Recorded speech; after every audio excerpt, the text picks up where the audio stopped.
Assalamualaikum warahmatullahi wabarakatuh. Perkenalkan, nama saya Khairul Siti Aisyah. Saya dari Prodi PAI semester 7. Yang saya hormati Bu Amelina Robani Azro, MPD, selaku dosen pembimbing bimbingan konseling.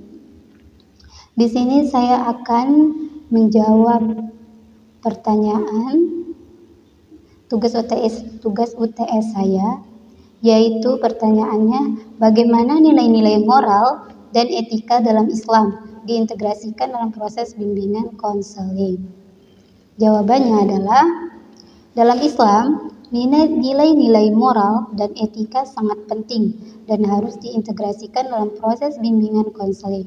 Nah, adapun strategi yang dapat dilakukan untuk memperkuat nilai dan moral dalam konseling itu, konselor harus memiliki pemahaman yang memadai tentang nilai-nilai agama dan komitmen yang kuat ini untuk mengintegrasikan nilai-nilai agama dalam proses konseling. Nah, hal ini penting karena agama dapat mempengaruhi cara seseorang memandang dirinya sendiri, orang lain, dan dunia di sekitarnya.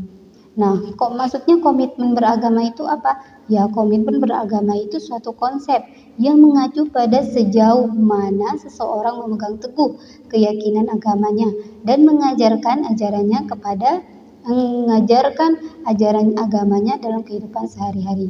Nah, pentingnya pemahaman tentang agama ini dapat membantu konselor untuk memahami bagaimana agama mempengaruhi klien dan bagaimana klien dapat mengintegrasikan nilai-nilai agama dalam proses konseling. Strategi yang kedua adalah konselor harus memahami bahwa landasan keagamaan dalam bimbingan dan konseling mengimplikasikan bahwa konselor sebagai fasilitator harus mampu membantu klien untuk memperkuat nilai-nilai agama dalam dirinya. Konselor harus mampu menerapkan nilai-nilai agama dalam proses konseling, seperti nilai kejujuran, kesabaran, kesederhanaan, dan kedermawaan. Dan konseling keagamaan yang integrasikan nilai-nilai agama dalam proses konseling. Yang keempat, yaitu konselor dapat menggunakan strategi layanan, bimbingan, dan konseling dalam pengembangan nilai karakter religius.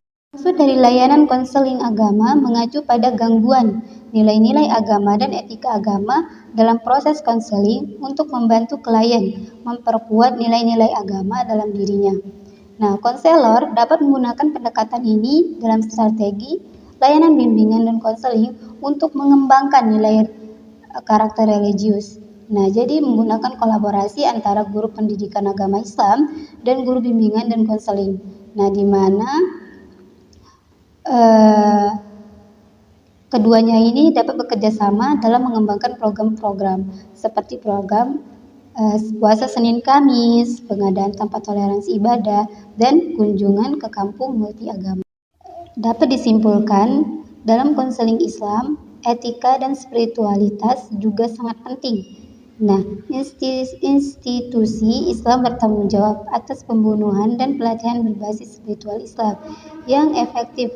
Pengasuhan spiritual Islam adalah sama dengan prinsip-prinsip hak asasi manusia, seperti kasih sayang, keadilan sosial, kesetaraan, dan perlakuannya yang setara.